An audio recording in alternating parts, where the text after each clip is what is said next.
May mga pagkain talaga na hindi lang basta nakakabusog, kundi nagbabalik din ng mga alaala. Kilala niyo ba ang food cart na ito? Sa gitna ng Plaza Triunfo sa Carigara, Leyte, may isang munting food cart na ilang dekada nang nagbibigay ng saya at tuwa sa maraming mamimili. Kilalanin natin si Nanay Mirna, isang fishbowl vendor na naging bahagi na ng buhay ng maraming taga-Carigara. Bago pa man dumating sa Plaza Triunfo, matagal nang nagsimula ang araw ni Nanay Mirna. Araw-araw, madaling araw pa lamang ay naghahanda na siya ng kanyang paninda upang pagsapit ng alas 9 o alas 10 ng umaga, handa na siyang magbenta. At dito sa Plaza Triunfo, isa-isa nang dumarating ang kanyang mga suki. Mga estudyante, mga tricycle driver, mga manggagawa, at maging ang mga dati niyang customers na hanggang ngayon ay bumabalik pa rin. Sa unang tingin, karaniwan lang ang kanyang paninda. Pero ayon sa mga suki, iba ang lasa ng fishbowl ni Nanay Mirna dahil siya mismo ang gumagawa nito.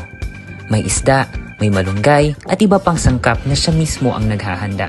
At kung may isang bagay na talagang hinahanap-hanap ng kanyang mga customer, iyon ang kanyang special na sauce.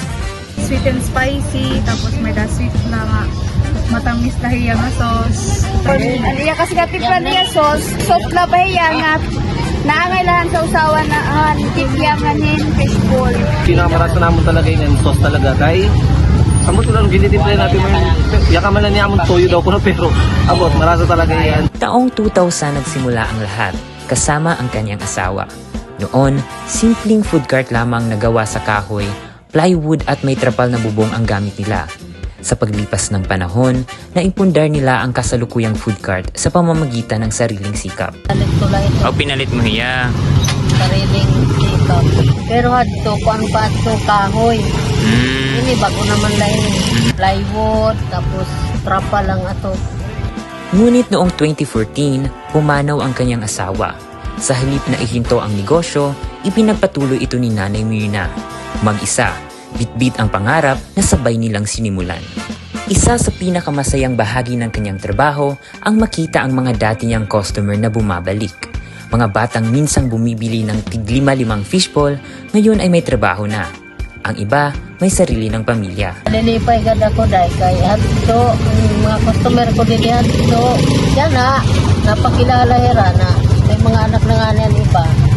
Sa panahon ng pagtaas ng presyo ng mga bilihin, isa pa rin ang presyo ng fishbowl ni Nanay Mirna. ₱1.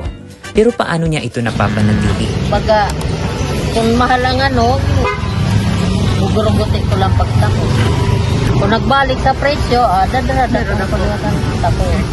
Para sa kanya, mas mahalaga na patuloy pa rin makabili ang kanyang mga customer, lalo na ang mga estudyante. Kung damong customer, nalilipay. Saka, kuan-kuan yung kabataan, sayang-sayang niya, nira, ₱1 la. At bago tuluyang maibenta lahat ng fishbowl, may isa pa akong gustong subukan, ang pagluluto nito.